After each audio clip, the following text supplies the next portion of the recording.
Hi guys, MrRoflWaffles here. This is your ultimate guide to building 21, which is part of DMZ in Modern Warfare 2. I've added chapters to the video so you can click through to whichever section is most useful for you, but we'll start off with just getting into it. You need a DRC access keycard in order to queue up a game of building 21, and those can be found in Al Mazrah. The most reliable way of getting them seems to be shooting down supply drops using SAM turrets or just destroying attack helicopters, and you can also get them from strongholds or, one of my personal favorites, clearing denied areas such as the Satiq Cave Complex. Once you've got one from Al Mazrah DMZ, you'll see that it's in your inventory and you can equip it in order to queue up a game of Building 21 from the menus. However, you do not want to spawn in with just a key card into a game of B21. Instead, you want to be fully looted pretty much. So you want a self-revive, you want a gas mask, you want your tier 3 armor, all those sorts of things, because they're going to really change your experience in the building and mean that you have a much higher chance of survival. And you want your teammates to also be doing this too. Now, if you're a solo player, I really recommend that you jump into a Discord such as mine, discord.gg/waffles, or you look in a comment section of a video like this, or some of my other videos, or just somewhere online to find teammates rather than playing solo. The reason for this is communication is absolutely essential in this mode. It isn't relaxed in the way that DMZ sometimes can be. And if you thought DMZ solo was hard, you've got another thing coming with Building 21. It is brutal. So bring in the best possible squad that you can.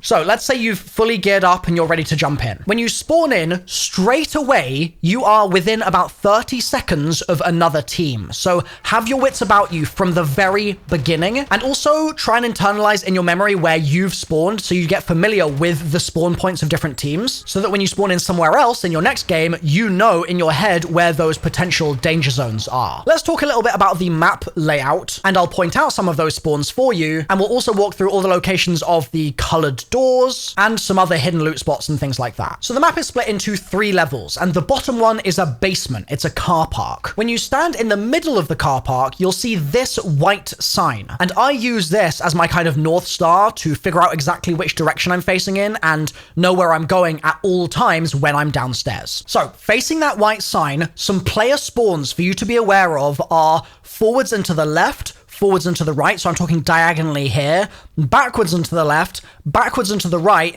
and directly backwards behind you. This means if you spawn in that middle area, but opposite the white sign, you could have a team directly on your left or your right at the very beginning of the game. So be super careful. Always be looking down the corridors when you spawn in, because you'll very often start spotting enemy teams just running across there without even realizing that you've spawned in there as well. Directly behind the white sign is the archive room, which is where you need to hack the server in order to proceed with the Building 21 Easter egg. But I'll talk more about that a little later in the video. Also behind the white sign is this little area, which is a generator room that you can breach into after, I believe, the 11-minute mark. And once you kill off all the bad guys in there, you can loot a couple of high-value caches, and you can also sometimes, it doesn't always spawn, but sometimes activate a safe in there and drill into that for even more rewards. Right outside that generator room is a weapons locker, and that's always worth looting as well, because you might have spawned in with a decent weapon, but that can fill up your stowed slot and your second slot, for instance. Sometimes the guns in it suck, sometimes they're good, so just check it out. And also in that area is the blue door, for which you need a blue access keycard. We'll talk more about how those work and what they are in a moment once I've finished with the map overview, but that's where the blue door is. The black door is also down here, but this one is in a corridor on the left side of the white sign instead of what I would call the right side where the blue door was. Obviously, the blue door is behind the white sign, but it's behind it and to the right, whereas the black door is on the left. And the final color keycard door down here is the green door, except the green door is actually like 4 different doors. So from standing in the central car park area, if you're on the right hand side, you'll see one door that's just facing out into the car park, but then there are also a couple more if you go around the corner and go into this extra room. Now that room is really good to loot, even if you don't have the green key card, because there's very often a 2-tier armor plate vest in there. So if you're just spawning in with a subpar loadout, that could be a good place to check to get a little bit stronger. Now the green room is unique in that you have to pick which door you want to use the keycard on, whereas black, blue, and red all only have one door. So there's no choice with those, whereas with green, there is choice. So experiment on the different rooms and see which one you like the most. Now let's talk a little bit more about locational stuff that's downstairs. Opposite the white sign is an elevator, which AI is going to regularly spawn out of. So be very careful if you're sticking around in that central hub, because you're constantly going to get AI reinforcements that are going to be trying to take you out from that elevator. You also have 4 sets of stairs down here, which obviously lead you to the upper levels, and each of those has a dead drop right at the bottom of the stairs, which you can use to deposit money or high-value items in order to reduce your insurance weapon cooldowns. So let's take one of the staircases and go up to the next floor. Once you head up, in the middle area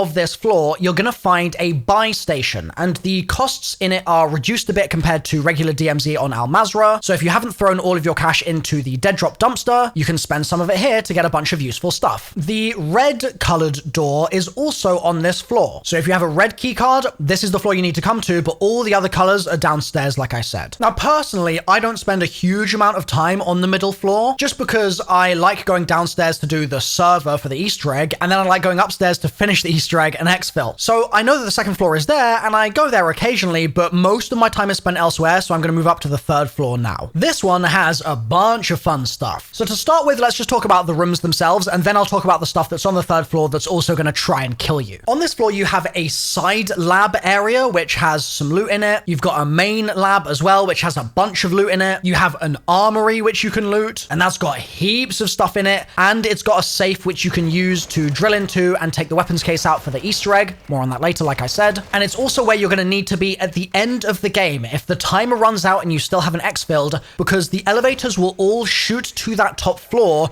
when you're on that final 3-minute countdown. More on that later, don't worry. And so it's from up here that you'll be exfilling if you're cutting it very fine last minute. So I mentioned that there's some stuff up here that's trying to kill you, right? There's obviously the regular AI, but there's 2 things to really be careful of. One is the robot called Wilson, also known as Wheelson, because he's on wheels or caterpillar tracks or whatever. And this thing is incredibly strong, so it's not necessarily a good idea to try and shoot it and take it down. You probably want to evade it instead. And it also has a minigun on top of it, which is gonna beam you in seconds. Seriously, Wilson can hit you if you're on the middle floor and he can see you in that central area. He can hit you all the way down the corridor. Like, this thing's got eyes in the back of its head and it will use them to eliminate you. So avoid Wilson at all costs. Just break line of sight with it and it will keep trundling around on its track. Now, if you are crazy enough to take Wilson down, you might be a little disappointed by the loot that you get because you don't get any exclusive blueprint or anything special for it. You're just going to get a handful of encrypted hard drives, which are worth 5 grand each, and you're going to get a black access key card, which you can use on the bottom floor. It's definitely not a particularly attractive kill, especially compared to the other thing that we're going to try and take down here, which is VELIKAN. VELIKAN is a boss that roams around on that top floor with a grenade launcher, and the nade launcher has 6 nades in its, what do you call it, magazine, chamber, gun, I don't know, and you can use that knowledge to your advantage. So if you see VELIKAN shoot out all their grenades and you know that they've used them all up and they need to reload, that's a good opportunity to swing around a corner and start firing, because VELIKAN's got a lot of health, and if you're not careful, will just surprise you because they look pretty similar to the other AI on the floor, and then you'll be caught with your pants down and suddenly you'll be eating grenades for breakfast. Now, if you do take VELIKAN down, congratulations, you're going to get some better rewards for this. So you can actually take VELIKAN's grenade launcher, which is so cool, and you can extract with it to turn it into contraband and use it in Al Mazrah and in future runs of DMZ in Building 21. I don't think you can get this thing any other way, so if you're excited about that sort of thing, definitely worth trying to take VELIKAN down. So that's the 3 floors. Now let's talk a little bit about the game flow and kind of how it works, especially so that if you're a newer player, you have more of an understanding of when you should be doing certain things and when you should be rushing and when you can take your time, stuff like that. You're going to spawn in with about 12 minutes and 45 seconds on the clock. This is the timer on the normal part of the experience, and once it runs out, an extra 3 minutes are added, and during those 3 minutes, radiation starts closing in around the map, and it's your final chance to exfil. However, there's a lot of time between game start and the radiation, so let's talk about some of the key times now. To start with, right at the beginning of your match, you'll see LPCon Bravo appear on your screen at about 12 minutes and 40 seconds, and that is a difficulty level indicator. It tells you how hard the AI is going to be around you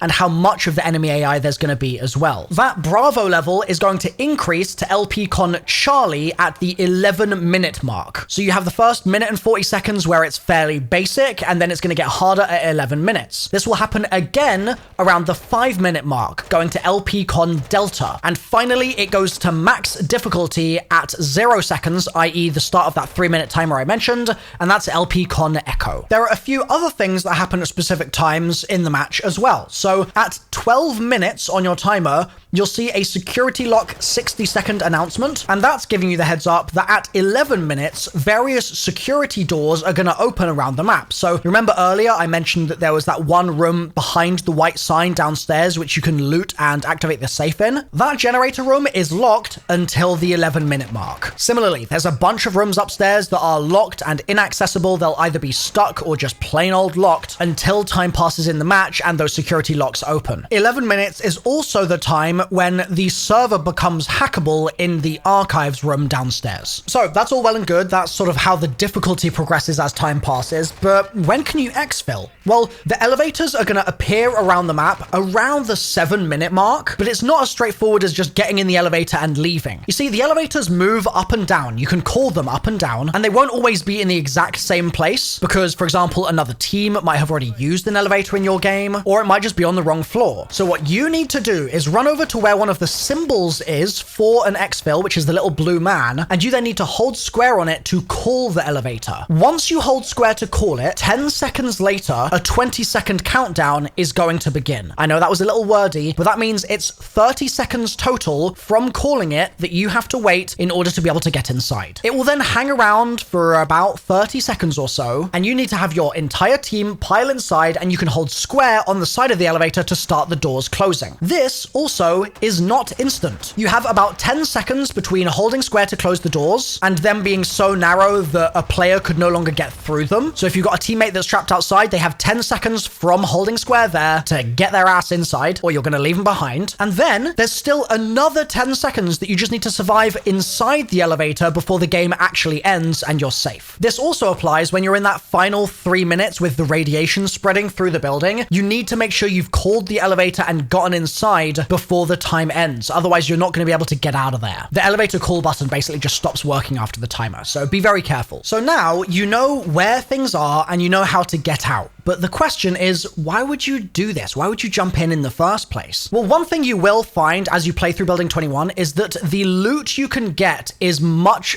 better than the sorts of things that you would find just in a regular crate or something from DMZ Al Mazrah. This is especially going to be true if you do the safes that are available around the map. So let's say you go and do the Easter egg, and inside that safe that you grab the weapon case from, you also see that there's a gun and you grab that too. It's most likely gonna have 5 attachments. All the attachment slots are most likely going to be filled, which is different to what you'd normally expect, which is that you usually get maybe 3 or 4. And them being 5 in these crates is not an exception. Like, it happens very frequently across the different areas of the map. You also get a bunch of XP. Like, if you do a successful weapon case extraction, you're usually going to get about 25 to 30,000 XP. And that's from only about 15 minutes of playtime. So it's really efficient. And it's also just super fun, man. Jumping in and successfully taking down an enemy team and stealing their access cards and then exfilling with their weapons and stuff is just so fun. And it's not like Al Mazrah where you can kind of leave other teams to do their thing. You can leave solo players to just run around like headless chickens and be free. No, in this, it is absolutely survival of the fittest and it's kill or be killed. You can no longer squad up with enemy teams like you could on launch day. And so everyone is just trying their absolute hardest to survive and get out. And it's impossible to team up with people. Trust me, I've tried to do it and it's never worked. So it's every team for themselves. And that makes it really high octane and intense. Also, if you're trying to get weapon blueprints, so for example, the Chimera, and you've not been able to kill the chemist in DMZ Al Mazrah, then you can just get a Chimera insanely easily in Building 21, as long as you survive and successfully exfil, of course. The Chimeras themselves are all over the place. They're everywhere. They're in a bunch of crates, like you can find so many. But yeah, exfilling is the tricky part. And there are also some exclusive blueprints in Building 21 that you can't unlock from playing DMZ Al Mazrah, and one of them is actually tied to the Easter egg. So here's what I'm going to do. I'm going to break this down into a generic game of Building 21 and then a game where you're doing the Easter egg and just give you a play-by-play of the timings that I think you should use so that you have an idea of the sort of flow. So to begin with, always be on the lookout for that first enemy team that you're going to run into at the start of your match. And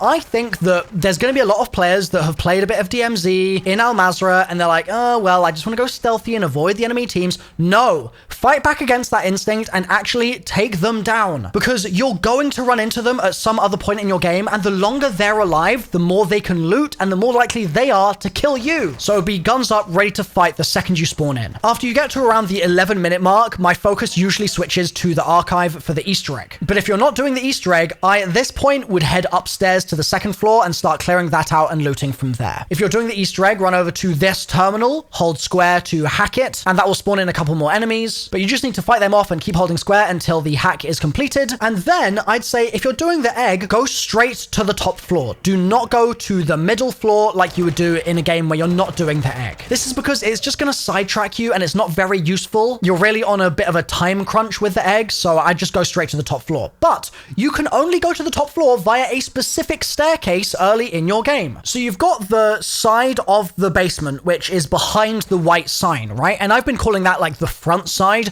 You need to be on the opposite side. So opposite the white sign, those back staircases are the ones that are going to be usable. And I always use the one that is on the back left. So if you're running from the archive, that's going to be forwards and to your right. The staircases that are next to the archive are just stuck until later in the game. They're inaccessible on the top floor, but you can use them to get to the middle floor if you want to. Now, if you're in a regular game, I would say that you are going to want to focus on trying to call your Exfil elevator between the 7-minute mark and the 5-minute mark. The reason for that is that the AI difficulty is going to get more intense at the 5-minute mark. And if you're not doing the egg, there isn't a huge amount of incentive to stay in the game those extra couple minutes. So I'd say maybe when you see the clock hit 6, that's when you should be running over to call the elevator so that you can get out. However, that means that you have basically an entire sort of 7-minute window to do whatever. And I think that your best use of time, again, if you're not doing the egg, is to do the safes that are around the map. So you've got a safe in the main lab on the top floor, and there's another safe on the ground floor in the generator room.